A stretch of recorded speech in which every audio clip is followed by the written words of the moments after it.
Hi everybody, this is Katie. Welcome to episode 9 of Enchanted Emerald Isle. You can see I'm standing in a little bit of the landing area that we finished last time that is meant to be a transition from the country style town up to our enchanted forest. And I put a few things in place as I'm at this overlook here looking out in the big valley. You can see I put Stonehenge on the other side as well as some stone fencing. And then I'll go down the path a little way here and you can see from the other overlook, I did include trees and flowers all the way behind everything, and I put that clover path down everywhere. Just so you can see where I'm at, right up from the enchanted forest area is the top of the clover leaf where we will be working next time. For me, I thought it would be best to have a very whimsical, very enchanting, very sort of eclectic style area, and that meant mushrooms, lots of mushrooms. I am lucky that I have all the mushroom DIYs and quite a few extra mushrooms in my storage from my other character. So I opened up my island one day and brought my original character over to sit and craft a bunch of mushrooms for this island. I'm putting together everything in this area at a different order than usual. So I typically put decorations down and then I come back after the fact and I put the grown trees in place because it gives me room to work. But this area is different. I want it to be really lush and full and not the kind of area where you can actually walk. So I'm having to put the trees down in place. So instead I'm working from the back forward. I also put the water in place first so that I have an idea where that was going to go, and I'm creating the water lake area thinner in the middle and then thicker going out. And I'm doing this so that when I'm standing at the overlook at the top, I can see out over the water and to the waterfall and across the space really cleanly. It's about the landscape view. Everything about this mushroom forest is about how it looks when you are going to those overlook spots.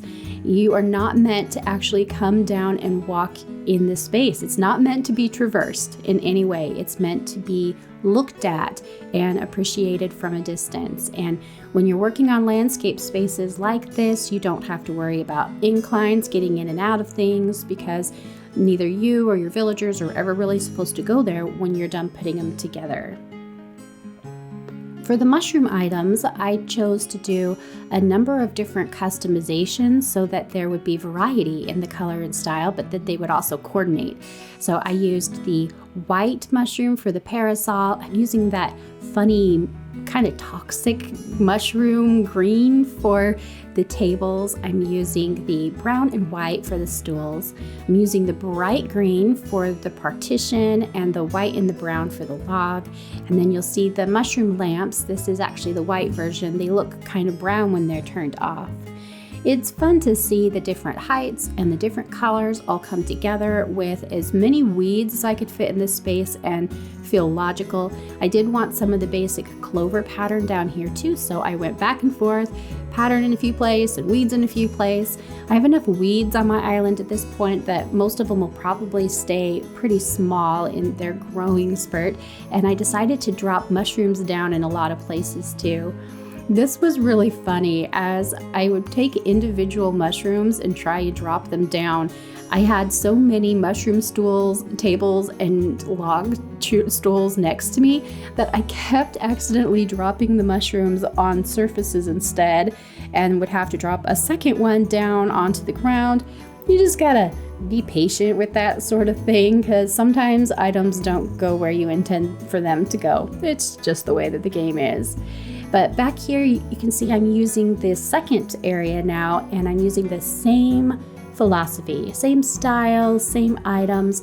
They're both meant to be these really pretty, magical, overgrown, as if they have some kind of mysterious secret type of forest area.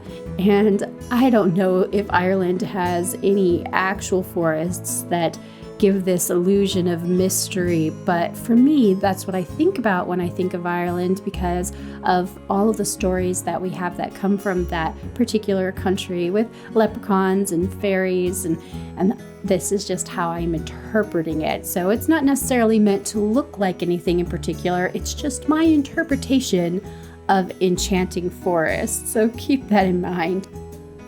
There's only so much room in your pocket to hold the items that you're using during most projects. So I kept this screen here. You can see I came up onto the cliff where I have dropped down little piles of other things. And when I'm getting ready to do an area, I work that way a lot if I'm working a long distance away from my house. And this is a long way from my house. And so I took all the different mushroom things. I put about half of them in my pocket, and then I put the other half in piles of like items up on that cliff because I had an easy place to drop them. I would usually cut that scene out where I went and filled my pockets up, but I thought it'd be good for you to see where I was keeping the items for this particular build, just as a reference for how you might want to put items together. You don't have to keep everything in your pocket, and you don't always have to go all the way back to your house. Sometimes you can just find an empty space and put part of it down.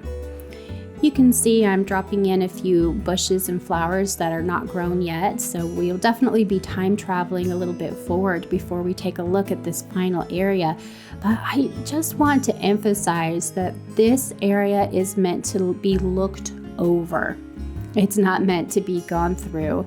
And by looking over the top of this particular area, it changed how I designed it. It changed where I put things and how I thought about where things were going to go.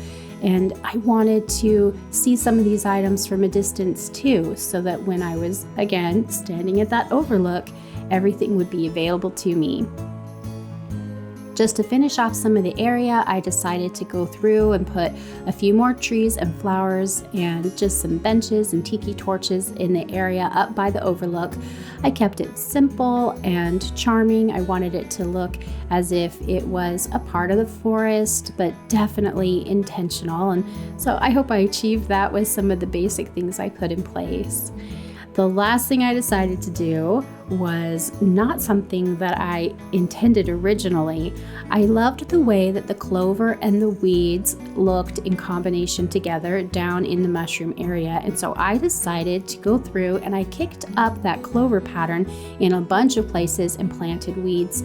They have such a good height and variety in color and style that it made this area look more like a forest. I didn't want it in town because I wanted to keep that a little bit simpler, but out here in the wild forest with the Stonehenge up here and the extra mushrooms and just meant to be wild and magical, I liked it. I liked the extra weeds everywhere. Let's take a look at the final tour. I'm just going to walk up here to this overlook, and I am going to switch into camera mode because I want you to see how this looks if you shift the camera up just a little bit. This is my favorite spot on the whole island. That view where you can look up and see everything below and everything in the distance is perfect. I love how the weeds have grown up and made things look a little wild in this forest area, and the flowers and bushes all grew in place. Again, just to shift up and look out through the forest. Layered together, meant to look wild and mysterious. I hope you guys found something useful here and that you continue creating in this game.